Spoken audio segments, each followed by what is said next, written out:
Assalamualaikum warahmatullahi wabarakatuh. InsyaAllah hari ini saya berbagi dengan dan juga ahli waris saya iaitu Muhammad Zainuddin Muhammad yang juga akan menentangkan tentang tarikat Naqsyabandiyah dan juga pecahan. Baiklah, saya akan menguraikan tentang definisi tarikat, iaitu tarikat ini merupakan salah satu jalan untuk mencapai ma'rifatullah.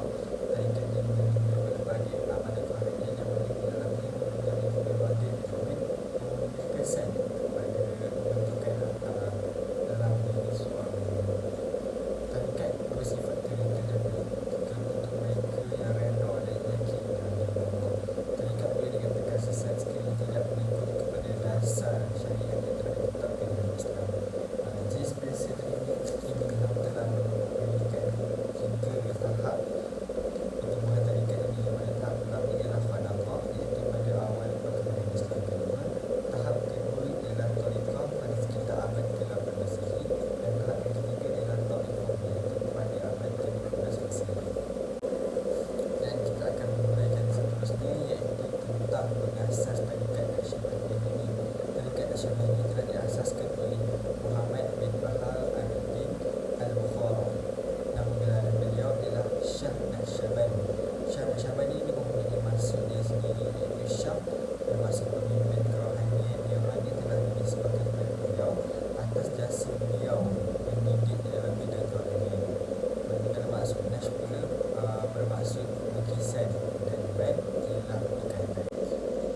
Untuk asal-usul tarikat Naqsyabandiyah ini ialah daripada Rasulullah SAW sendiri kepada Abu Bakar, juga dahulu dikenali sebagai Siddiqiyah, yang mana ia bermula daripada zaman Abu Bakar sehingga ke zaman Syekh Taifur Abu Yazid bin Isa al-Bistami, dan kemudian daripada zaman Syekh Taifur sehingga Abu Al-Fadhil juga dikenali sebagai Taifuriyah, dan seterusnya lagi Khawajakaniyah yang bermula daripada Abdul Khalid al-Bijwani sehingga Muhammad Al-Harabi al-Muslimin al-Maskini, dan seterusnya bermula daripada beliau wujudlah Naqsyabandiyah.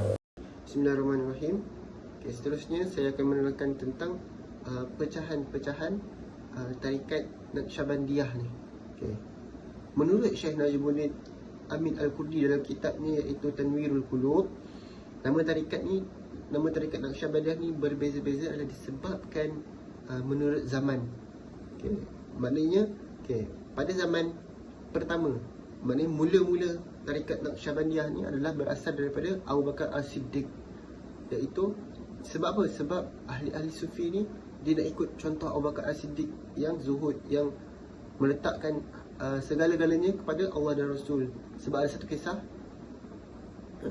kisah ini dijadikan teladan oleh ahli sufi, yang mana dalam peperangan Tabuk, ketika Rasulullah SAW meminta harta daripada muslimin untuk peperangan.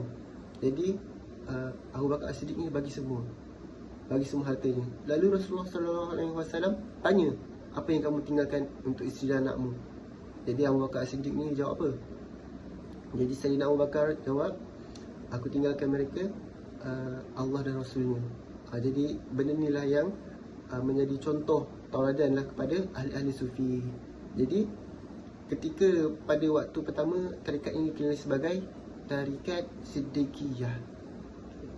Siapa yang bawa? Iaitu Syekh Abu Yazid al-Bistami. Di antara zaman Abu Bakar dan Syekh Abu Yazid al-Bistami ni, nama dia dikenali sebagai Siddiqiyah. Mulanya zaman Syekh Abu Yazid al-Bistami ni, nama dah tukar jadi tarikat Taifuriyah. Sebab apa? Sebab nama Syekh Abu Yazid al-Bistami ni adalah Taifur, Syekh Taifur. Jadi nama tarikat dia adalah Taifuriyah. Selanjutnya, zaman selanjutnya adalah Syekh Bahuddin Naqsyabandi Bukhari. Jadi pada waktu ni tarikat tu dikenali sebagai Khawajakaniyah. Ni je lain, nama dia tak sama. Yang terakhir adalah sebagai tarikat Naqsyabandiyah. Selepas seterusnya, nama Naqsyabandiyah sampai bila? Sampailah Syekh Nasruddin Ubaidullah Al-Ahrar, sampai zaman dia. Maknanya habis di zaman dia, maknanya ketika dia yang bawa tarikat ni, nama dia dah tukar.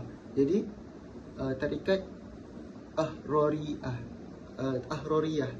Sebenarnya siapa? Sebenarnya Al-Ahrar tu. Kan nama dia Al-Ahrar. Jadi nama dia letak tarikat Al-Ahroriyah. Okay, Syekh lepas tu, selepas ni pula siapa? Syekh Diyaudin Khalid Kurdi Al-Usmani. Okay. Zaman dia tarikat tu dinamai sebagai Mujaddidiyah. Seterusnya, yang terakhir sekali adalah Syekh Khalid Kurdi. Syekh Khalid Kurdi ni sampai sekarang memang tersebarlah ajaran tarikat ni. Sebab apa? Nama tarikat adalah Khalidiyah ataupun dikenali sebagai Naqsyabandiyah Al-Khalidiyah. Inilah paling terakhir lah. Maknanya dah tukar-tukar dan benda ni tersebar luas. Dikenali sebagai Naqsyabandiyah Al-Khalidiyah. Seterusnya kita masuk sikit tentang tarikat Naqsyabandiyah Khalidiyah ni. Sebab apa? Sebab tarikat ni yang paling tersebar luas dekat Asia. Okay.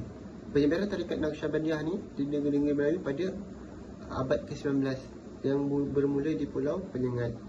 Okay. Di semua utara tarikat Naqsyabandiyah berkembang melalui pelapurnya iaitu Syekh Abdul Wahab Rokan yang menerima tarikat ini daripada Syekh Sulaiman Zuhdi di Mekah. Okay. Seterusnya Syekh Abdul Wahab Rokan ini menubuhkan pusat pengajian pada tahun 1882 dan berkembangnya tarikat ini ke Malaysia disebabkan beliau melantik pembantunya menjadi khalifah. Itu sedikit perkongsian tentang Naqsyabandiyah Khalidiyah di Malaysia. Seterusnya, apakah amalan tarikat Naqsyabandiyah ni? Okay, amalan tarikat Naqsyabandiyah. Okay. Tarikat merupakan wasilah bagi tazkiyatun nafs. Bagi mencapai tujuan tersebut, tarikat Naqsyabandiyah ni dia menekankan 3 perkara utama iaitu zikir, muraqabah, subhah dan rabitah. 3. Zikir, muraqabah, subhah dan rabitah. Tarikat Naqsyabandiyah ni memberikan penekanan khusus kepada amalan zikir. Prinsip-prinsip zikir dan perkara yang berkaitan dengannya dalam tarikat ini. Seterusnya adalah nama-nama Parsi lah, tak penting. Seterusnya, kita masuk balik. Apakah seterusnya apa? Amalan tarikat Naqsyabandiyah Khalidiyah. Kita khususkan dia. Itu bai'ah, ada bai'ah. Bai'ah adalah ikat janji untuk setia dalam mencari keredaan Allah Subhanahu Wa Taala di antara syekh dan anak muridnya. Amalan ini bertujuan untuk menyatakan kerelaan seseorang, kerelaan dan kesetiaannya terhadap syekhnya dalam mengikuti serta mematuhi setiap ajaran dan perintah yang diberikan. Seterusnya adalah talqin. Yang menurut ahli tasawuf, talqin bukan pembacaan kepada orang yang telah meninggal dunia sahaja, tapi ia juga masuk peringatan dan pengajaran daripada seorang syekh ke dalam diri muridnya. Seterusnya adalah tawassul. Tawassul ni adalah dari segi istilah, tawassul maksud meminta kepada Allah dengan mengingatkan sesuatu perkara yang dikasihi atau diridai Allah SWT. Tawassul diartikan oleh Musa Muhammad Ali sebagai sesuatu yang telah diciptakan oleh Allah sebagai sebab untuk menghampirkan diri kepada Allah dan sebagai jalan untuk menyampaikan hajat kepada Allah. Tawassul adalah amalan yang berisi bentuk permintaan dan permohonan. Sebagai contoh, hari ini aku banyak, sebagai contoh, dengan berkat aku menziarahi makam Nabi, maka ya Allah kabulkanlah doa aku ini. Contoh tawassul. Seterusnya zikir. Dalam tarikat Naqsyabandiyah, selepas daripada proses bai'ah dan talqin, seseorang murid itu perlu berzikir dengan zikir yang telah ditetapkan oleh tarikat. Zikir tersebut adalah zikir isi zat, iaitu Allah pada hati atau secara sir yang bermaksud tanpa suara, maknanya dalam hati lah. Zikir tersebut perlu dilakukan sebanyak 5,000 kali setiap hari dan wajib diamalkan setiap hari tanpa henti. Zikir yang diberikan ialah zikir pada peringkat awal dalam tarikat Naqsyabandiyah Khalidiyah ini. Maknanya zikir Allah ni ataupun dikenali sebagai zikir sir ataupun banyak zikir hati lah, ataupun maknanya ni peringkat awal lah dalam tarikat Naqsyabandiyah Khalidiyah ni. Seterusnya muraqabah. Muraqabah bermaksud tilikan atau tumpuan hati secara berterusan terhadap Allah serta menunggu limpahan kurnia darinya. Ianya dilakukan sehingga menjadi satu sifat yang sebati dengan dirinya. Ahli tarikat Naqsyabandiyah menjelaskan bahawa muraqabah itu merupakan satu cara tersendiri dalam mencapai hakikat insan, namun ia tidak dapat dilaksanakan sebaik-baiknya kecuali setelah zikir menjadi mantap. Okay, seterusnya subah dan rabitah. Subah ni bermaksud berdampingan murid dengan syekh dengan menjaga adab-adab berdampingan. Rabitah pula ialah ikatan atau tautan hati dengan syekh berasaskan rasa kasih, hormat dan mulia.